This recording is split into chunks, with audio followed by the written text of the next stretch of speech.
మీకు వినిపిస్తుంది? ఏమొస్తుంది? ఓ చాలా సూపర్గా వినిపిస్తుందా? చాలా సూపర్.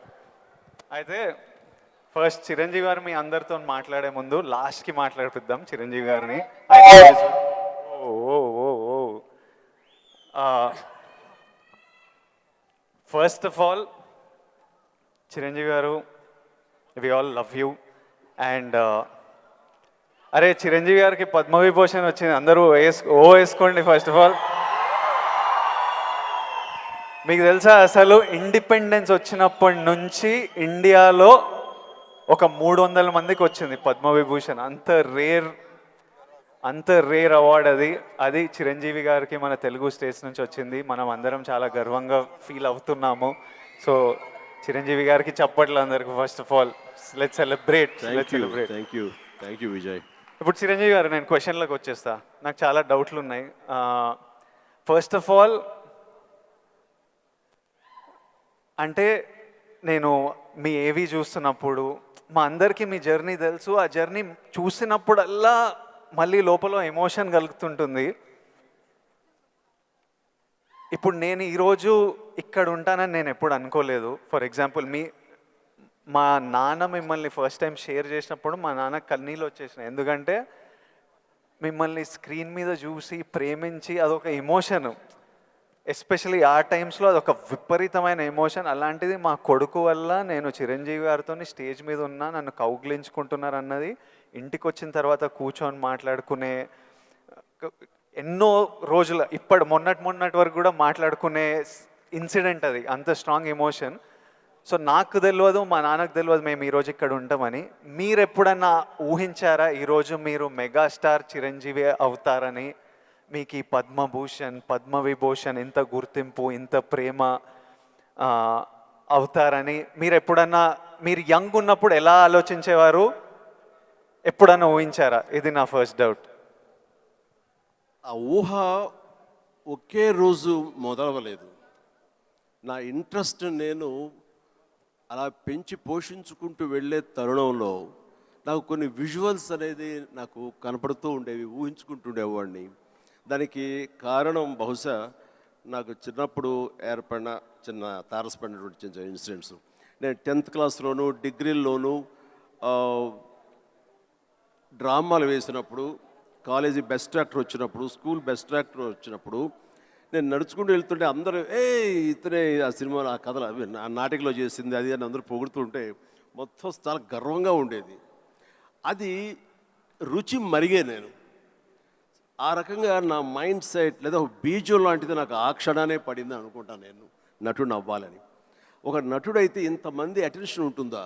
మన కాలేజీ ఫస్ట్ వచ్చినా సరే ఇంతమంది మన ఇంకా చూడరే, అలాంటిది నటుడు అయితే సెలబ్రిటీ అయితే ఇంత ఇదిగా ఉంటుందా అన్నది అక్కడి నుంచి దాన్ని నర్చర్ చేసుకుంటూ పెంచి పోషించుకుంటూ అలా వచ్చిన అవకాశాలను సద్వినియోగం చేసుకుంటూ ఆల్వేస్ నా దృష్టి ఏంటంటే నేను ఎదురు నడుచుకుంటూ వెళ్తుంటే కొన్ని 100 మంది 1000 మంది నన్ను చూస్తారు, చూడాలి అంటూ అలా day after day, year after year పెరుగుతూ వచ్చినమాట వాస్తవం.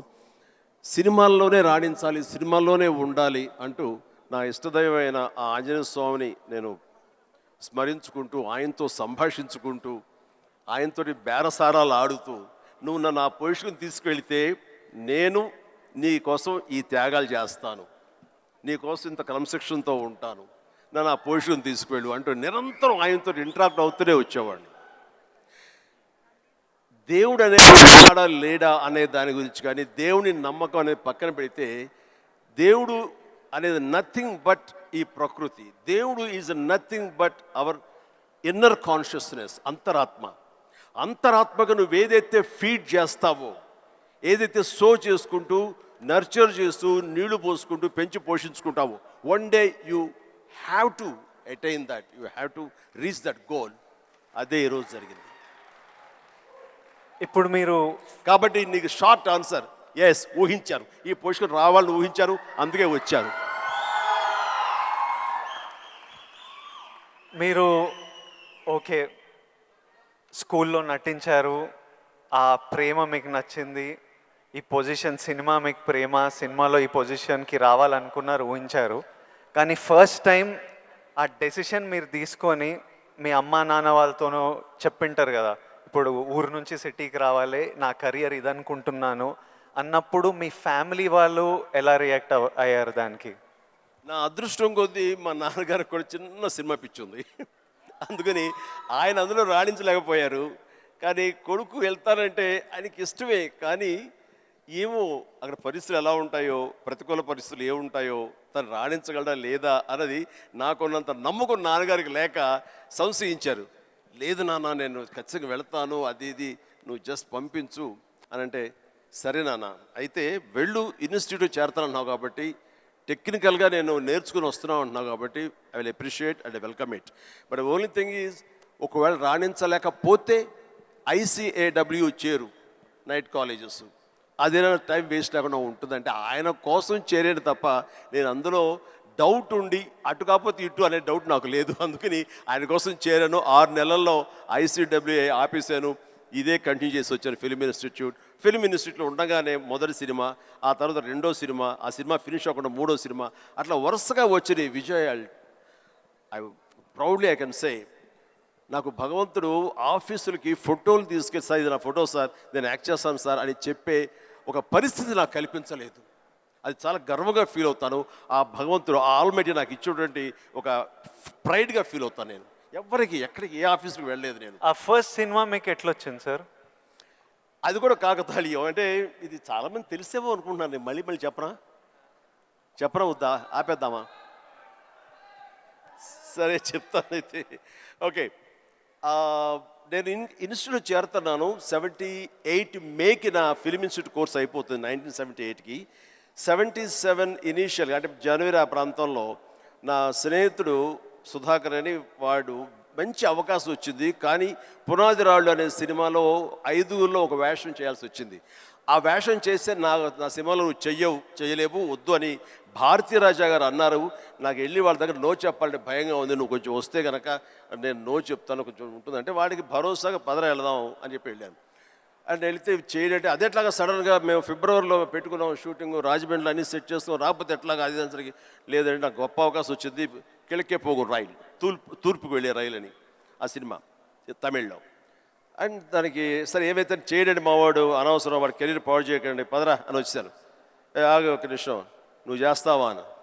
నేనా, నా ఫిల్మ్ ఇన్స్టిట్యూట్ మేక్ అవుతుంది, అప్పుడుగా నేను చేయకూడదు, ఇట్స్ కమిట్మెంట్ అని మ్యాండేట్ అన్నాను. ఆ తర్వాత 2 రోజు వచ్చి నా ఇంటి ముందు కూర్చున్నారు వాళ్ళు. కాదు ఎవరు లేరు, నువ్వు చూస్తుంటే కొంచెం బాగున్నావు చెయ్యి అని చెప్పేసి. సరే మాకు కాలేజ్ ఇన్స్టిట్యూట్లో మాకు ఈ స్క్రీన్ టెస్ట్ల కోసంగా ఒక రోజు వెచ్చిస్తాం. సో మనం ఇది అవకాశం ఎందుకు తీసుకోకూడదనే ఉద్దేశంతో నేను సరే వస్తాను అన్నాను. అది ఫిబ్రవరి మంత్. ఫస్ట్ టైం రాజమండ్రిలో నా పేరు మార్చుకుని కెమెరా ముందు నిలబడింది ఆ సినిమా 74.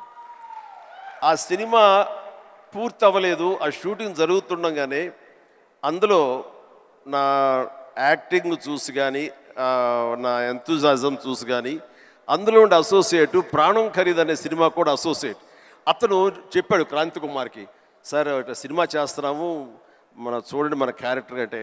ఆయన నన్ను పిలిచారు, బ్రహ్మాండంగా ఉంది, ఓకే రఫ్ అండ్ టఫ్గా ఉన్నాడు, మనకు అవసరం క్యారెక్టర్కి, పాలేరు క్యారెక్టర్కి బాగానే ఉంటాడు అని చెప్పి ఆ సినిమా షూటింగ్ జరుగుతుండగా బాపు గారు ఈ రాజమండ్రికి స్కౌటింగ్ వచ్చారు మనూరి పాండవుల సినిమాకి. ఆ సినిమా షూటింగ్లో నన్ను చూసి మనం అనుకునే క్యారెక్టర్కి, ఆ రఫ్ క్యారెక్టర్కి ఈ అబ్బాయి బాగుంటాడే అని వాళ్ళు బుక్ చేస్తారు. ఆ సినిమా చూసిన తర్వాత బాలచంద్ర గారు మహానుభావుడు, గొప్ప డైరెక్టర్, ఇట్లాగా సినిమా తర్వాత వచ్చింది. ఇదంతా కూడా దైవ సంకల్పం. I bound to be here with this position. దీన్ని ఎలా నేను నిర్వచించను? ఆల్మైటీ ప్రకృతి అనివ్వండి, భగవంతుడు అనివ్వండి, నా ఆంజనేయ స్వామి అనివ్వండి, ఆ తర్వాత దాన్ని ఆదరించి పెంచి పోషించిన వాళ్ళు మీరంతా.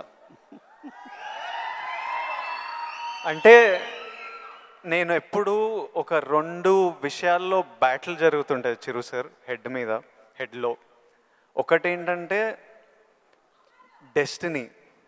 కొందరు ఏమంటారంటే రాసి పెట్టింది జరుగుతుంది, నీకు రాసి పెట్టుందిరా అనే ఆలోచన ఒకటి. ఇంకో నాకున్న ఆలోచన ఏంటంటే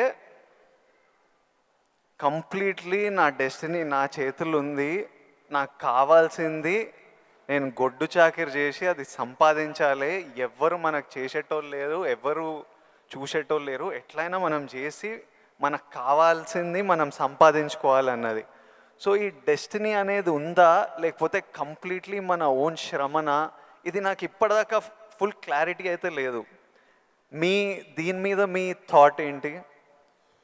డెస్టినీ అనేది ఎక్కడో ఏమి లేదండి. ఆ డెస్టినీ క్రియేట్ చేసేది కూడా మనమే. మనం క్రియేట్ చేసుకోవాలి. నా పాత్ ఎలా ఉండాలి, దట్ ఈస్ మై డెస్టినేషన్, నా డెస్టినీ ఇది. దాన్ని అచీవ్ అవ్వాలంటే నేనే చేయాలి, అది రీచ్ అవ్వాలంటే నేనే కష్టపడాలి, అక్కడ రీచ్ అవ్వాలంటే నేనే పరిగెత్తాలి, నేనే నడవాలి, నేనే కష్టపడాలి అని మనం అనుకుంటుండగా మన పాత్ మనమే లేచి చేసుకుంటూ ముందుకు వెళ్ళాలి తప్ప ఎక్కడ రెడీమేడ్గా ఉండి జన్మజన్మల ముందు ఇలా రాసి పెట్టి ఉంటుందనే ట్రాష్ నేను నమ్మను. మనం సాధించుకోవాలి. మన భవిష్యత్తుకి మనమే ఇంజనీర్స్, మన భవిష్యత్తుకి మనమే నిర్మాతలం. ఎస్, మనమే ఆ డెస్టినేషన్ అన్నది, ఆ డెస్టినీ అనేది మనమే ఏర్పాటు చేసుకోవాలి. మనం ఏర్పాటు చేసుకుంటేనే అక్కడ ఉంది అది. ఇంకోటి, ఇప్పుడు ఈరోజు నేను ఇక్కడ ఉన్నాను, 10 ఇయర్స్లో నేను ఎక్కడ ఉంటానో నాకు తెలియదు. అలాగే మీకు తెలుసు, మీకు విజువల్స్, నాకు కూడా నేను 20-25 ఉన్నప్పుడు నాకు కొన్ని విజువల్స్ కనిపించేటివి. ఇట్లా నేను నిలబడ్డా, జనాలు, అరుపులు, ప్రేమ, సినిమా ఇట్లా నాకు కనిపిస్తుంటుంది. మీకు కూడా మీరు చెప్తున్నప్పుడు అది నేను కనెక్ట్ అయ్యా. అది ఆ విజువల్స్ కనిపించినా ఈరోజు నేను ఇక్కడ ఉంటా అని నాకు తెలియదు. 10 ఇయర్స్ తర్వాత ఎగ్జాక్ట్లీ లైఫ్ ఎలా ఉంటుందో మనకు తెలియదు. మీరు ఇంత జర్నీ చూసారు కాబట్టి మీకు ఆ విజువల్స్ కనిపించాయి, ఈరోజు ఇక్కడ ఉన్నారు. కానీ మధ్యలో స్ట్రెస్ తీసుకున్న రోజులు ఉండింటాయి, డౌట్ పడ్డ రోజులు ఉండింటాయి. ఇట్లాంటివి మీకు ఏం జరిగింది, దాన్ని ఎలా డీల్ చేశారు, మాకేమన్నా అడ్వైస్? ఎందుకంటే వీళ్ళందరికీ కూడా 5 ఇయర్స్లో ఎక్కడుంటారు, 10 ఇయర్స్లో ఎంత పెద్దగా అవుతారు, ఏం ప్రాబ్లమ్స్ వస్తాయో మనకు ఎవరికి తెలియదు. మన శ్రమ మనం చేయాలి 100%. బట్ ఇమోషనలీ, మెంటలీ, సైకలాజికలీ ఎలా ఉండాలో I think there is no better than this man and his journey. ఎవరి లైఫ్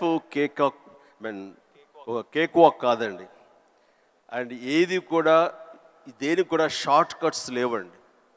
చాలా హర్డిల్స్ ఉంటాయి, తర్వాత ఎగుడు దిగుళ్ళు ఉంటాయి, ఎత్తు పల్లాలు ఉంటాయి, జయాపజయాలు ఉంటాయి, ఎగ్జైట్మెంట్లు ఉంటాయి, డిప్రెషన్లు ఉంటాయి. ఇవన్నీ కూడా తట్టుకుని వచ్చిన వాడిని, అవన్నీ నాకు జరిగినాయి. ఒకే ఒక ఎగ్జాంపుల్గా చెప్పాలంటే, నా మైండ్ సెట్ ఎలా ఉండిందంటే, ఒక ఉదాహరణకి చెప్పేస్తాను. న్యాయం కావాలనే సినిమా, శారద గారు ఆఫ్టర్ లాంగ్ గ్యాప్ రీఎంట్రీ, ఆవిడ ఒక డిఫెన్స్ లాయర్, నా తరపున కొంగర జగ్గయ్య గారు ఒక డిఫెన్స్ లాయర్, రాధిక ఒక దాంట్లో ఉంది, క్రాంతి కుమార్ గారు పైన క్రేన్లో ఉండి ఆయన కొంచెం ఆపరేట్ చేస్తారు, though is a producer. And 300-400 మంది, ఇప్పుడు ఇక్కడ ఎంతమంది ఉన్నారు ఈ హాల్ అంతమంది జూనియర్ ఆర్టిస్ట్ తోటి ఉంది. అది లాస్ట్ వర్డిక్ట్ ఆ న్యాయం కావాలి సినిమాకి. సో అందరూ రెడీ ఉన్నారు, నేను బయట ఉన్నాను. అసిస్టెంట్ డైరెక్టర్ వచ్చి పిలిచిన తర్వాత గబగ వచ్చేస్తే నా బోన్లో నేను నుంచున్నాను. అందరూ ముందు ఆయన, ఏంటంటే మేము కూడా పిలవాలా, వచ్చి ఇక్కడ పడి ఉండారా మీరు, ఏంటంట అప్పుడే సూపర్ స్టార్ అనుకుంటున్నారు మీరేమన్నా, ఉండండి, ఇది పెద్ద పెద్ద యాక్టర్లు లేరా, జగ్గయ్య గారు, శారద గారు అనేసరికి ఒక్కసారి గుండె పిండేసేట అయింది విజయ్. ఇందులో నా తప్పే ఉంది, బయటే ఉన్నాను, ఫ్లోర్ బయట, వాళ్ళు పిలిచారు, వచ్చాను, కూర్చున్నాను, ఇందులో తప్పేంటి, ఎందుకు అలా అరుస్తాడు, పైగా క్రెయిన్ పైన ఉండేసరికి ఆయన అరుపులు అందరికీ వినపడుతున్నాయి. అలాగే కామ్ అయిపోయాను. ఆ రోజు మధ్యాహ్నం భోజనం చేయబుద్ధి కాలేదు. సాయంత్రం ఇంటికి వెళ్ళిపోయిన తర్వాత నా ల్యాండ్ ఫోన్ వచ్చింది. నేనే క్రాంతి కుమార్ని మాట్లాడుతున్నాను. చెప్పండి సార్. ఏం లేదు, శారద జ్ఞాపక శక్తి లేకో ఏవో తెలియదు, ఫిల్మ్ తినేస్తుంది. అప్పట్లో కోట 400 లేదా 500 అడుగులు మాత్రమే ఇచ్చేవాళ్ళు రోజుకి. ఆయన స్ట్రెస్లో ఆయన ఉన్నాడు, ఆయన కోపాన్ని దాన్ని నా మీద చూపించుకున్నాడు. బట్ అది కాదు నన్ను ఎంత నిర్వీర్యం చేస్తుంది, ఎంత డిప్రెస్ చేస్తుంది, ఇంతమంది ముందు నేను ఎంత అవమానానికి గురవుతాను అనుకున్నాను. కానీ ఆయన అన్న మాటలు, అవమానం అన్నీ పక్కన పెట్టి ఒక్క మాట మాత్రం నా మైండ్లో ఉండిపోయింది. అప్పుడు మీరు సూపర్ స్టార్ అనుకుంటారా అని. ఎస్, అవి చూపిస్తా. ఆ ఒక్క ముక్క మాత్రం నా మైండ్లో, నా మదిలో ఉండిపోయింది. కసి పెరిగింది. ఈ అవమానాన్ని దాన్ని ఆయన మీద రెవెంజ్ తీర్చుకునే కంటే కూడాను దాన్ని నేను ఎదుగుదలకు నా స్టెప్స్గా నేను వాడుకున్నాను. ఇది వాస్తవం విజయ్. ఇలాంటివి చాలా జరిగినాయి. నా అవమానాలను కూడా నాకు అనుకూలంగా మార్చుకున్నాను. అందుకని నా ఎవరి మీద ద్వేషం లేదు. ఎవరు ఏమన్నా సరే, ఏ అవాకులు చవాకులు పేలినా సరే ఇలా కూర్చొని నవ్వుకుంటూ ఉంటాను. సార్, ఎందుకంటే ఎంత హార్డ్వేర్ వచ్చాడు నాకు మాత్రమే తెలుసు. అంత హార్డ్వేర్ వచ్చాడు నాకు ఇవన్నీ తట్టుకోవు, నా దాకా రాదు. That's it. ఇప్పుడు మీరు కూర్చొని మీ రీల్ పడుతుంటే ఇంద్రాలో మీరు చూసింటారు, చూడాలనిలో మిమ్మల్ని మీరు చూసినప్పుడు మీకు ఏమనిపిస్తుంటుంది సార్? ఇప్పుడు ఇంద్రాలో షోరీల్లో మీరు చేసిన ఇప్పుడు 25 years నుంచి లాస్ట్ 25-30 yearsలో మీ సినిమాలన్నీ డిఫరెంట్ ఏజ్ గ్రూప్లో మీ మెంటాలిటీ డిఫరెంట్గా ఉండింటుంది. అప్పుడు మీ ఇమోషన్స్, మీ స్ట్రగుల్స్ డిఫరెంట్గా ఉండింటాయి. మీ టెన్షన్లు ఏదో సినిమాకి. ఇప్పుడు నాకు ఈరోజు ఫ్యామిలీ స్టార్ రిలీజ్ అవుతుంది. నా షోరీలు ఎప్పుడైనా వేసినప్పుడు నాకు ఎవడే సుబ్రహ్మణ్యంది పడుతుంటే ఆర్ పెళ్లి చూపులది పడుతుంటే నాకు సడన్గా ఆ రోజు నేను ఎంత భయపడుతున్నా నాకు గుర్తొస్తుంటుంది. అంత భయపడాల్సిన అవసరం లేకుండానే అని ఇప్పుడు అనిపిస్తుంది. కానీ ఆ రోజు ఎవరైనా వచ్చి చూస్తారా సినిమా, మన ఫ్యూచర్ ఏంటి, ఆ ఫస్ట్ సినిమాలు ఉంటాయి కదా. కొన్ని సినిమాలు చూసినప్పుడు అర్జున్ రెడ్డి అప్పుడు చూసినప్పుడు అప్పుడు ఎంత ర్యాష్గా ఉండేవాడిని, యంగ్ ఉండేవాడిని, మన జుట్టు వేరేలా ఉంటుంది, మన బాడీ వేరేలా ఉంటుంది, మన ఫీచర్స్ వేరేలా ఉంటాయి. మమ్మల్ని మనం చూసుకున్నప్పుడే ఒకలాగా విచిత్రంగా అనిపిస్తుంటుంది, ఇమోషన్స్ వస్తుంటాయి.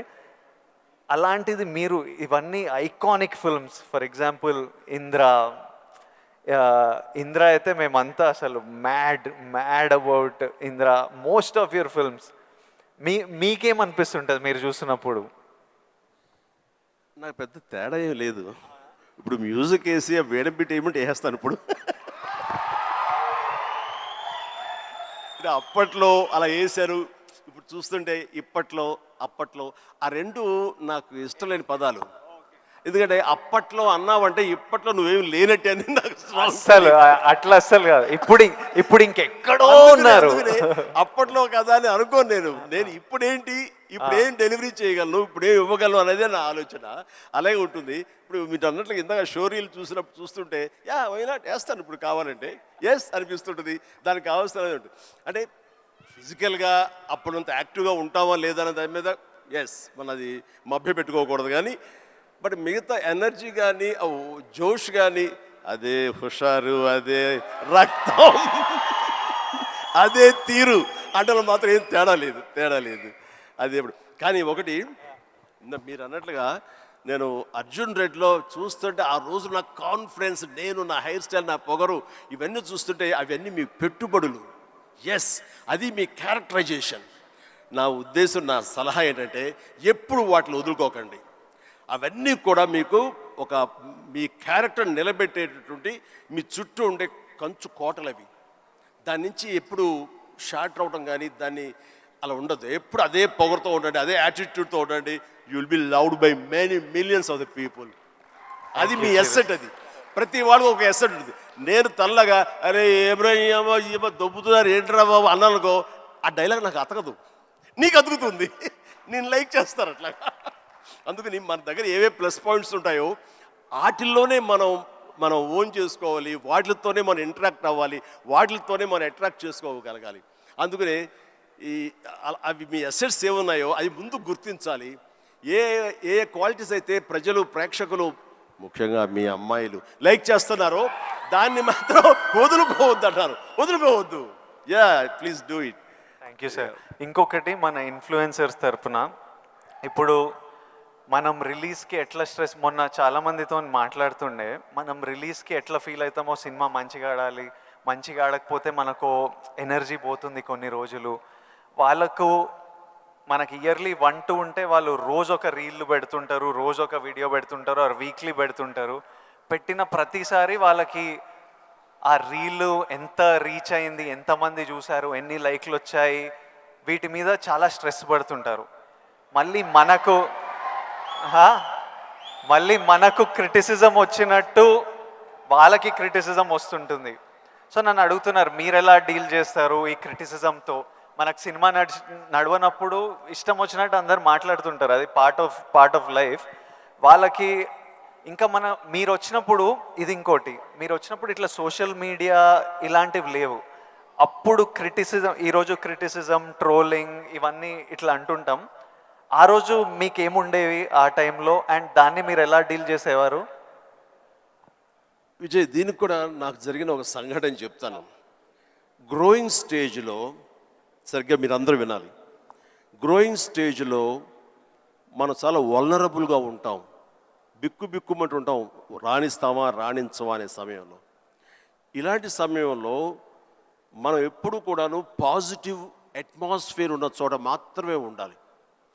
అది ఏర్పరచుకోవటం మన చేతుల్లో ఉంది. నేను ఇంకా సినిమాలు స్టార్ట్ అవ్వలేదు. పాండీ బజార్, టీ నగర్, మెడ్రాస్, అక్కడ ఒక ఏరియా ఉంటుంది. అక్కడ చాలామంది సరదాగా ఈవినింగ్ కబుర్లు చెప్పుకోవడానికి వస్తారు. వచ్చినప్పుడు వాళ్ళ దగ్గర నేను సరదాగా వెళ్తే ఒక ఫ్రెండ్ తీసుకెళ్ళాడు, రా సరదా కూర్చొని ఒక టీ తాగి వచ్చేద్దామని. ఏంట్రా మీ ఫ్రెండా, ఎవరు, ఏం పేరు? శివశంకర్ వరప్రసాద్ అండి. ఆహా, ఓకే. ఏంటి సినిమాలో వేషాలు వేద్దామనా? అవునండి. అబ్బో ఏం వేషాలు అంటే, అవకాశం ఉంటే హీరోగా చేద్దామని. రే ఇట్లారా, వీడు ఎంత అందంగా ఉన్నాడు చూడు, వాడు ఫోక్లోర్ ఫేస్, ఎంత చక్కటి ముక్కు ఎక్కువ, వాడికే దిక్కుద్ది వాడడం లేదు, ఈయన హీరో అయిపోతాడట. అరే బాబు, మేమంతా అదే పరిస్థితి రా, చాలే అన్నాడు. ఎందుకు హుషారుగా వెళ్ళిన వాడిని తిరిగి ఎంతో నిస్సారంగా డల్ అయిపోయి రూమ్కి వచ్చాను. వచ్చిన వాడిని ఎందుకు వెళ్ళానా అక్కడికి అని, నేను ఏ వ్యక్తిత్వ వికాస్ పుస్తకాలు చదవలేదు, ఏ గురువులు లేరు, ఏ సద్గురువులు లేరు, నాకు ఎవ్వరూ లేరు. ఆ టైంలో నా ఆంజనేయ స్వామి నేను ఇంటరాక్ట్ అవుతాను, చేసుకుంటాను, నా బాధలు ఆయనతో చెప్తాను, ఆయన నాకు సమాధానం చెప్పినట్లుగా నాకు అనిపిస్తుంది, ఆ సూచనలు తీసుకుంటాను, తద్వారా అలాగే నేను వెళుతూ ఉంటాను. నేను ఎవరు వెళ్ళమన్నారు అక్కడికి? వాళ్ళందరూ దిక్కుమాలి అదోలు కదా, ఫ్రస్ట్రేటెడ్ పీపుల్. అక్కడికి వెళ్తే నీకు ఉత్సాహం వచ్చేస్తా అనుకుంటావా? మన ఇద్దరం కూర్చున్నాం కదా, మన ఇద్దరు సరదాగా మాట్లాడుకుంటాం కదా, నేను ఎంకరేజ్ చేస్తున్నాను కదా, ఎవడెళ్ళమన్నాడు రాండి. అవును స్వామి, తప్పైపోయింది, నేను వెళ్ళకూడదు, చిచ్చి చాలదు. ఆ క్షణం నుంచి, ఇది I'm talking about 1977 somewhere mid, ఆ రోజు నుంచి మళ్ళీ పాండీ బజార్ వైపు నేను వెళ్ళలేదు. మనం నెగిటివిటీ ఉన్న చోటకు వెళితే, మనం కన్సాలిడేట్ అవుతాడు వెళితే కనుక మనం షార్టర్ అయిపోతాం. దీనికి బెస్ట్ ఎగ్జాంపుల్ అందరికీ తెలిసేలాగా చెప్పాలంటే విజయ్, మనం స్లాబ్ వేస్తే ఆ రోజు వర్షం పడకూడదని అందరం కోరుకుంటాం, చాలామంది తెలుసు. వర్షం చుక్క ఒక్కటి పడితే ఆ రోజున మొత్తం స్లాబ్ అంతా మళ్ళీ వేయాల్సి వస్తుంది, మొత్తం నిరుపయోగం అయిపోతుంది.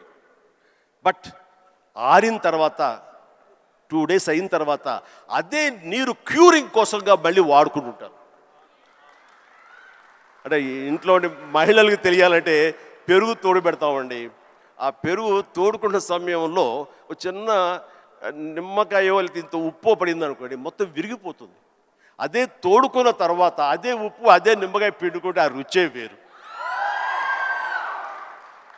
నేను అలా అనుకుని నాకున్న ప్రతికూలాలని నా అనుకూలంగా నేను మార్చుకోవడం మూలంగా నాకు ఇంత మానసిక స్థైర్యం, మానసిక ధైర్యం వచ్చింది. నేను ఎప్పుడు అది అట్రిబ్యూట్ టు మై ఐడల్, నా భగవంతుడికి చేస్తుంటాను. ఈరోజు చాలామంది అనొచ్చు, లేకపోతే నేను నమ్ముతాను దాన్ని, దేవుడు అనేవాడు లేడు, దేవుడు అనేవాడు nothing but inner consciousness. But అది చిన్నపిల్లలకి చెప్పకూడదు, చిన్నపిల్లలకి చెప్తే కన్ఫ్యూజ్ అయిపోతారు. సో భగవంతుడు ఉన్నాడనే నమ్మండి, భగవంతుడి ఇంటరాక్ట్ అవ్వండి. ఇవన్నీ కూడా లేటెస్ట్ స్టేజ్లో ఇవి నాతో నేను సంభాషించుకోవడం తర్వాత తెలుస్తుంది. బట్ ఎస్, దట్ హౌ నన్ను నేను మలుచుకుంటూ ఈ స్టేజ్కి వచ్చాను. ఇప్పుడు ఒక చిన్న కాంప్లికేషన్ సార్, మా జనరేషన్ ఇప్పుడు కొత్తగా మీకు కూడా మనందరికీ ఒక చిన్న కాంప్లికేషన్ ఏంటంటే, అప్పుడు వీళ్ళు ఫ్రస్ట్రేటెడ్ వాళ్ళు పాండీ బజార్లో కూర్చున్నారు, అక్కడ వెళ్ళొద్దు, నెగిటివిటీ నుంచి దూరంగా ఉండాలి, మనం ఎందుకు అక్కడ వెళ్ళాలని దూరంగా ఉండి మీ పని మీద మీరు ఫోకస్ చేశారు. ఇప్పుడు ఇంటర్నెట్ వచ్చేసరికి మనం ఎక్కడ పోవక్కర్లే, మనం పాండీ బజార్ వెళ్ళకపోయినా వాళ్ళు ప్రతి దగ్గర చుట్టుపక్కల అందరికీ ఉంటారు, వాళ్ళ వీడియో వాళ్ళు చేసుకుంటే కింద ఎవడో వచ్చి వేస్తూనే ఉంటారు. ఇప్పుడు దీన్ని ఈ జనరేషన్ ఎట్లా డీల్ చేయాలి? ఇప్పుడు కొత్త రకాల ప్రాబ్లం వస్తున్నాయి ప్రతి ఇయర్. సో దీన్ని మాలాంటి వాళ్ళు, ఈ జనరేషన్ వాళ్ళు ఎలా డీల్ చేయాలో, ఎనీ ఇన్పుట్స్? ఆ రోజుల్లో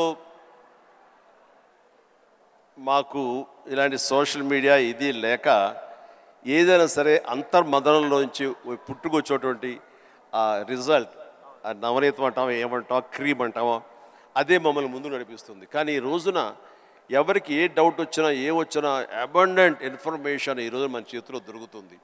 బట్ ఓన్లీ థింగ్ ఈజ్ నువ్వు దాన్ని పాజిటివ్ సైడ్ విష్ చేస్తున్నావా, నెగిటివిటీ సైడ్ విష్ చేస్తున్నావా. నెగిటివ్ సైడ్ అనేది చాలా ఈజీగా అట్రాక్ట్ అయిపోతాం మనం.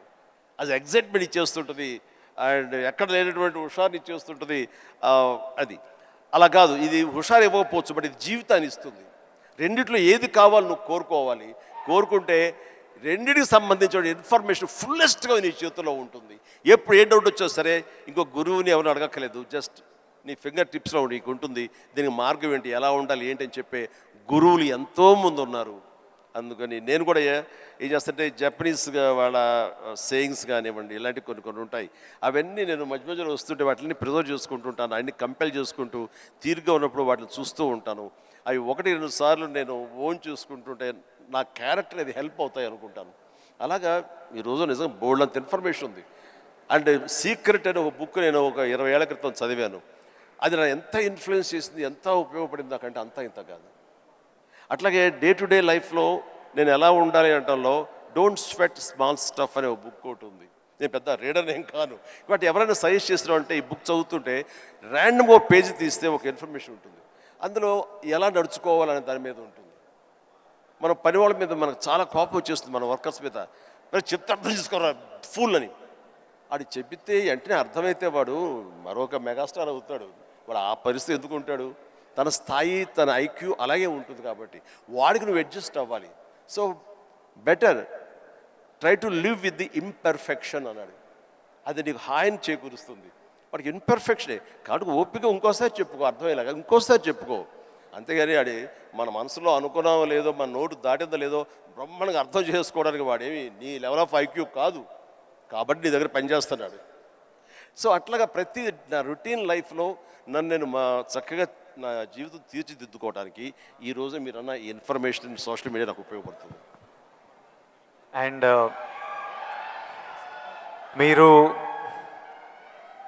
మీరు మెగాస్టార్ అవ్వకముందు మీరు కూడా ఒక మిడిల్ క్లాస్ ఫ్యామిలీ నుంచి వచ్చారు.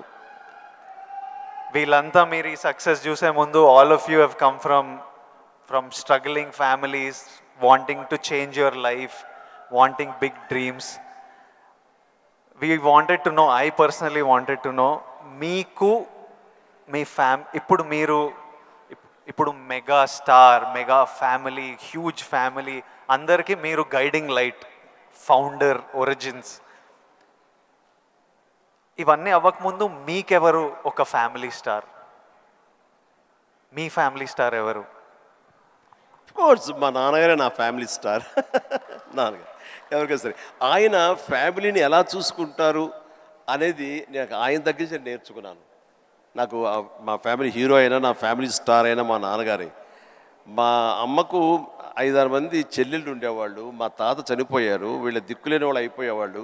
మా నాన్నగారికి అరాకొరా జీతం అయినా సరే ఆ జీతంలో వాళ్ళ మరదలను కూడా చేరదీసి అందరికీ పెళ్ళిళ్ళు చేసి వాళ్ళందరినీ తన బిడ్డలా చూసుకున్నారు. నాకు అనిపించింది ఫ్యామిలీ వాల్యూస్ కాపాడుకోవడానికి ఒక వ్యక్తి అనేవాడు నిర్ణయించుకుంటే వాళ్ళకి ఎలాంటి ఢోకా లేదు.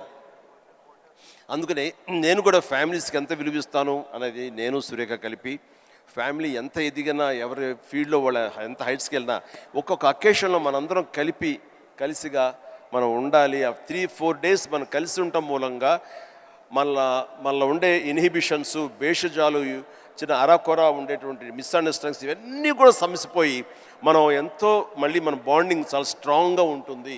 సో ఇదే విధంగా మనం వెళ్ళొచ్చు అంటాం. మొన్న ఈ మధ్య సంక్రాంతికి అలాగే కలిసాము. దానికి ఎన్ని నెలలు ఎఫర్ట్స్ ఉన్నాయో తర్వాత పక్కన పెట్టి ఎందుకు అందరూ సెలబ్రిటీసే కాబట్టి.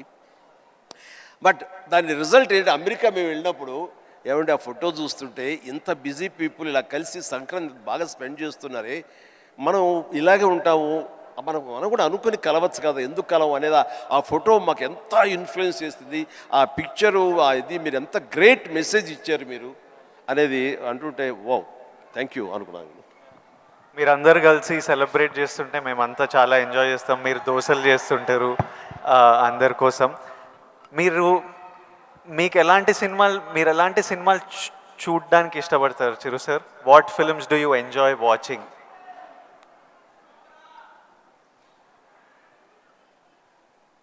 చెప్తే నవ్వుతారు వాళ్ళు, తెలియాలి నవ్వుతారు. మా అందరి క్యూరియాసిటీ. ఎందుకంటే మా ఇంట్లో నవ్వుతారు. అది మిక్కీ మౌస్, లార్ల్ అండ్ హార్డీ, ఇలాంటి సినిమాలన్నీ చూస్తుంటాను. అండ్ ఇది మన ఇలాంటి సినిమాలన్నీ కామెడీ సినిమాలు చూస్తుంటాను. సినిమాలుగా చూడవస్తే జాకీ చాన్ సినిమాలు చూస్తుంటాను, ఆ యాక్షన్ హై ప్యాక్ట్. ఇంకొంచెం బెటర్ సినిమాలు అంటే ఇప్పుడు టాప్ గన్ అని మొన్న వచ్చింది కదా, టామ్ క్రూజ్, ఇలా చూస్తుంటాను. ఏమంటే ఆ లవ్ స్టోరీ ఉన్న చూసారా మీరు, ఎంత బాగుంది టైటానిక్ షిప్, మీరు చూడాలంటే వావ్ గ్రేట్ మూవీ ఎస్ అన్నాను, కానీ నేను దాన్ని చూడలేకపోయాను. అంటే ఏదో విషాదం, బాధ అది అన్ని. అందుకనే నేను సినిమాలకు సంబంధించి మాత్రం లైట్ హార్టెడ్ ఫిలిమ్స్ చూస్తాను. అందుకని నాకు మా గ్రాండ్ డాటర్స్తో మాత్రం మంచి మ్యాచ్ అవుతుంటుంది. అందుకని వాళ్ళు ఎంతసేపటికి కోకో మిలన్ ఇలాంటివి కొన్ని చూస్తుంటారు, నేను కూడా వాళ్ళతో కూర్చొని అలా చూస్తూ ఉంటాను. వాళ్ళు వెళ్ళిపోతారు కానీ ఇంకా అలా చూస్తూనే ఉంటాను. ఏమండి ఆపేయండి వెళ్ళిపోయాడు, అవునా కదా బాగానే ఉందని. అంటే ఆ మిక్కీ మౌస్ వాటిలో ఉండే టైమింగ్ అని అది కానీ ఆ క్రియేటివిటీ చాలా ఇంట్రెస్టింగ్ ఉంటుంది, అలా చూస్తూ ఉంటాం. అందుకనే నవ్వుకుంటారు ఎవరైనా సరే. And one last question sir, మన లైఫ్, ఐ నో పర్సనలీ నా లైఫ్ చాలా మారిపోయింది లాస్ట్ 10 yearsలో. మీ లైఫ్ ఎంతో మారిపోయి ఉంటుంది ఫ్రమ్ మీరు స్టార్ట్ అయినప్పటి నుంచి ఈ రోజుకి. కానీ నాకు ఇంకా నా హెడ్లో ఇంకా ఆ పిల్లోడిని, ఎందుకంటే నేను 25 years వరకు ఒక లైఫ్ చూశాను, ఇప్పుడు 34.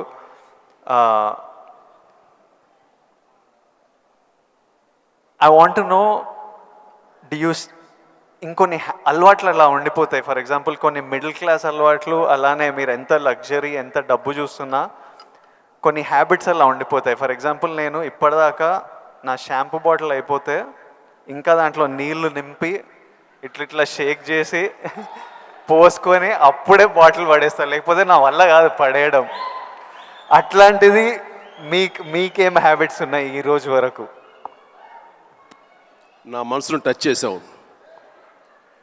నేను నా గోడు చెప్పుకుంటాను. లైట్లన్నీ ఆన్ చేసి వెళ్ళిపోతానండి, నేను మళ్ళీ వెళ్ళి అన్నీ ఆఫ్ చేసుకుంటూ వెళ్తానండి.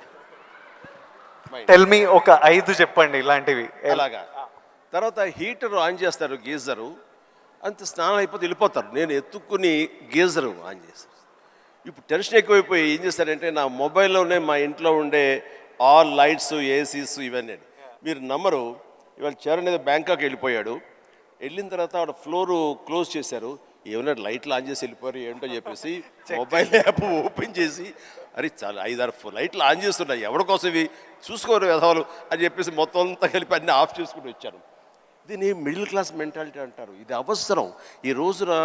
వాటర్ కూడా ఎక్కువ, ఎస్ థ్యాంక్ యూ. ఈ రోజున నువ్వు అంటున్నావు నువ్వు షాంపూ చెప్పావు కదా, నేనేం చేస్తాను చెప్పనా, అయిపోయిన సోపులన్నీ కలిపి గట్టిగా కంప్రెస్ చేసి, ఇది నిజమండి నమ్మరు, ఇది చెబితే సో ఇలా నీళ్లు పోసుకుని కుదించి ఆఖరిగా షాంపూ అది నేను వాడతాను. అందుకనే ఆయన చెప్పగానే ముందు నాకు చాలా రిలేట్ అయ్యాను నేను. సో సోప్ ముక్కలన్నీ కలిపి కంప్రెస్ చేసి అదో సోప్లాగా వాడి అది వాడతాను. అంటే ఇది మన మెంటాలిటీ అలా ఉంది, అలా చేయాలి. ఈ రోజున అలాగే వాటర్ కూడా నేను చెప్తాను, ఈ వాటర్ క్రైసిస్ రాబోతున్నందుకు ఈ మధ్య మేము బెంగళూరులో హౌస్ కట్టామండి. బెంగళూరులోనే ఎంత నీటి ఎద్దడి ఉందని మీకు అందరికీ తెలుసు. అక్కడ ఇంకుడు గుంటల్లాగా పెట్టి వాటర్ని గ్రౌండ్లో ఆ వాటర్ బెడ్స్ మెయింటైన్ చేయడం కోసం ఎవరు ప్రయత్నాలు చేయలేదు. అలాంటివి చేయాలని చెప్పేసి నేను 1 year బ్యాక్ అని అన్నీ ఏర్పాటు చేశాను. ఇప్పుడు ఈ మధ్య దాన్ని ట్వీట్ చేశాను, ఇలా చేశాను బెంగళూరులో నా ఇంట్లో. ఇది ప్రతి ఒక్కరు చేసే కనుక ఆ నీటి రిజర్వ్ మన కన్జర్వేషన్ మనం ప్రొటెక్ట్ చేసుకోవచ్చు అని చెప్పి ఇది చాలా అవసరం అండి. ఇది ఇలాంటివన్నీ కూడా చూసేవాళ్ళకు ఉంటుంది. రేపు వదిన మేము సంద కలిపి సోపు ముక్కలని మడతపెట్టి అని రాస్తారు, అది ఎగత్తాళిగా రాస్తారు. మీరు దాని నుంచి నీతిగా రాయండి, 10 మందికి ఉపయోగపడుతుంది. వాటర్ ఇంత జాగ్రత్తగా మన షాంపులు కానీ విజయ్ దేవరకొండ చిరంజీవి లాంటి వాళ్ళు ఇలాగ వాడుతున్నారు. వాళ్ళు సూపర్ స్టార్స్ అయి ఉండొచ్చు, లగ్జరీ లైఫ్ అయితే అయి ఉండొచ్చు. అయిపోగా ఇలా తీసి పడేరండి, అందులో నీళ్లు పోసుకుంటూ షేక్ చేసుకుంటూ వాడతారు. సోపు ముక్కల్ని 4-5 ముక్కల్ని అతికించుకుని ఒక సోపుగా చేసుకుని మళ్ళీ ఏదో వారం పాటు వాడుకుంటారండి. అండ్ ఒక ట్యాప్ ఓపెన్ చేసి షేవింగ్ చేసుకున్న ఇంకోటి చేసుకున్న ఆ వాటర్ని వేస్ట్ చేయకుండా ప్రొటెక్ట్ చేసుకుంటారండి. లైట్స్ అన్నీ ఆఫ్ చేసుకున్నావా లేదా, గీజర్ అన్నీ ఆఫ్ చేసావా లేదా అని వస్తే చూసుకుంటూనే ఉంటామండి, despite our busy schedules. So సామాన్యులకి ఇంకెంత బాధ్యత ఉంది, చెయ్యాలి. అందుకని ఇవన్నీ కూడా మీరు సరదాగా రాసుకున్నా సరే వీటి వెనకాల ఆంతర్య మాత్రం సీరియస్నెస్ మీ ద్వారా, మీలాంటి ఇన్ఫ్లుయెన్సర్స్ ద్వారా ప్రజానీకానికి వెళ్ళాలి. ప్రతి వాళ్ళు ఉండాలి. అందరూ తల ఒక చేయిస్తేనే, సో ఒక బిందు కలిస్తేనే సింధు అన్నట్లుగా మీరు అందరూ అనుకుంటేనే నీటి ఎద్దడి లేకుండా జరుగుతుంది, ఈ పవర్ కట్ లేకుండా జరుగుతుంది. అందుకని ఆ రకంగా ఇన్ఫ్లుయెన్సర్స్ వీళ్ళందరూ ఉపయోగపడాలి. చాలా మంచి క్వశ్చన్ వేసి టచ్ చేసాం. నాకు ఒక్క డౌట్ వస్తుంది విజయ్, రేపు మీ సినిమా రిలీజ్ కదా, ఆ సినిమా గురించి కదా మాలాంటి వాడు అడిగితే మీరు చక్కగా చెప్తే వాళ్ళకి క్యూరియాసిటీ ఉంటుంది. నా గురించి, నా గతం గురించి ఎందుకు చెప్పు. ఇదే ఇంట్రెస్టింగ్ సార్. ఇది మా అందరికీ పనికొచ్చే యూస్ఫుల్. నేను మిమ్మల్ని కలిసినప్పుడల్లా ఈ టాపిక్ మాట్లాడదామని కూర్చుంటా, కానీ మీకు షార్ట్ రెడీ మిమ్మల్ని ఎప్పుడు సెట్స్ మీద కలుస్తా, లేకపోతే ఈ ఫంక్షన్లలో కలుస్తా. ఈరోజు మంచిగా నాకు ఆపర్చునిటీ దొరికింది. అండ్ ఐ నో నాలాంటి వాళ్ళు ఎంతోమంది ఇది వినడానికి వెయిట్ చేస్తుంటారు. ఎందుకంటే మీ జర్నీ మనకి ఇన్స్పిరేషన్ మన చుట్టుపక్కల నుంచే తీసుకోవాలి. నేను యాక్టర్ అవుదామని నేను ఫిక్స్ అయినా, నేను యాక్టర్ అవుతా, నేను యాక్టర్ కాదు చాలా పెద్ద యాక్టర్ అవుతా అని చెప్పేవాడిని. ఒక్క సినిమా లేదు చేతిలో, కానీ ఇట్లాంటి ముచ్చట చెప్పేవాడిని. కానీ ట్రై చేసినప్పుడు నాకు అర్థమైంది ఇది ఈజీ కాదరా, అసలు ఆఫీసులకే ఎంట్రీ ఇస్తలేరు అన్నప్పుడు. సో నేను రోజు ఇంట్లో ఒక 2-3 ఇయర్స్ అట్లా ఇంట్లో కూర్చొని ఇంకా కొంచెం లో అయిపోతుంటే డాడీ అప్పుడు మీ గురించి చెప్పేవారు, అరే చిరంజీవి గారు మీ స్టోరీ చెప్పేవారు, మీరు ఎట్లొచ్చారు, ఎట్లా మీ పర్ఫార్మెన్స్తోని, మీ బిహేవియర్తోని, మీ ఇంటెలిజెన్స్తోని మీ జర్నీ గురించి మాట్లాడి, and he reminded me that you came from nowhere. And నాకు అరే ఇంకొకరు వచ్చి ఈరోజు అప్పటికి మీరు మెగాస్టార్, అరే ఎవరో ఫ్రమ్ నథింగ్ వచ్చి మెగాస్టార్ అయ్యారంటే మనం ఎందుకు కాలేమో, అవ్వచ్చు కదా అని నేను మీ జర్నీ నుంచి అది తీసుకున్నా. సో ఈరోజు ఈ కాన్వర్జేషన్ నుంచి ఎంతోమంది ఎన్నో డీటెయిల్స్ తీసుకుంటారు, ఎవరికో ఎలానో హెల్ప్ అవుతుంది అన్న నమ్మకం, అందుకే ఈ కాన్వర్జేషన్. అండ్ ఫ్యామిలీ స్టార్ గురించి April 5th వస్తుంది. మిగతా కంటెంట్ అంతా మీరు చూసారు, ఇంకా చెప్పే అవసరం లేదు. ఈరోజు బుకింగ్స్ కూడా ఓపెన్ అయిపోయాయి. ఐ నో దట్ చిరంజీవి గారు చూసిన తర్వాత విపరీతంగా ఎంజాయ్ చేస్తారు. చిరంజీవి గారికి గీతా గోవిందం కూడా చాలా ఇష్టం. గీతా గోవిందం చూసి మా సక్సెస్ మీట్కి వచ్చి ఎంతో ఎంజాయ్ చేశారు కాబట్టి మా సక్సెస్ మీట్కి వచ్చి మాతో సెలబ్రేట్ చేశారు. అండ్ ఐ నో ఇది నెక్స్ట్ లెవెల్ ఆఫ్ గీతా గోవిందం ఉంటుంది కాబట్టి చిరంజీవి గారికి హ్యూమర్ ఇష్టం కాబట్టి. ఇంకోటి చెప్పాలి మీకు, నేను సినిమాలు చేస్తుంటే ఎప్పుడు మా టీం ఒకటి ఉంటుంది, నా ఫ్రెండ్స్, నా మేనేజర్, వాళ్ళు ఎప్పుడు విజయ్ నువ్వు ఎప్పుడు ఇట్లా సీరియస్ సినిమాలు చేస్తావు, ఎప్పుడు ఏదో రియలిస్టిక్గా ఉండాలని, ఇట్లా కాదు, మేము యాజ్ ఫ్యాన్స్ మా హీరో అల్లరి చేస్తుంటే స్క్రీన్ మీద ఎంజాయ్ చేస్తాము అని నేను అర్థం చేసుకోకపోయేవాడిని. ఊరికే మీ ఎగ్జాంపుల్ ఇచ్చేవారు, చిరంజీవి గారు స్క్రీన్ మీద అల్లరి చేసి డ్యాన్స్ చేసి అట్లా మమ్మల్ని ఎంటర్టైన్ చేస్తే మేము ఎంత ఎంజాయ్ చేస్తాము అని నాకు గుర్తు చేసి మీ సినిమాలు రిలీజ్ అయినప్పుడల్లా నాకు పంపిస్తారు, ఈ చూడు. ఇప్పటిదాకా మొన్న వాల్టేర్ వీరయ్య అవి కూడా పంపిస్తూ, చూడు చిరంజీవి గారు ఇట్లా చేస్తే మేము థియేటర్లో ఎంత ఎంజాయ్ చేసామని. ఫైనల్గా అల్లరి చేసిన చిరంజీవి గారు ఈ సినిమాలో, and they are all happy my team. So hopefully you will enjoy the film too. And finally should we surprise Chiranjeevi garu? Should we do the surprise last? దానికన్నా ఒక్క సెకండ్ ముందు we have a few more activities. Actually మీకు నేను ఉన్నానని గుర్తు చేద్దాం అనుకున్నా. So all the very best. ఎందుకంటే నాకు గీతా గోవిందం, పరశురామ్ అండ్ తన దీంట్లో నాకు చాలా ఇష్టం. అందుకని అండ్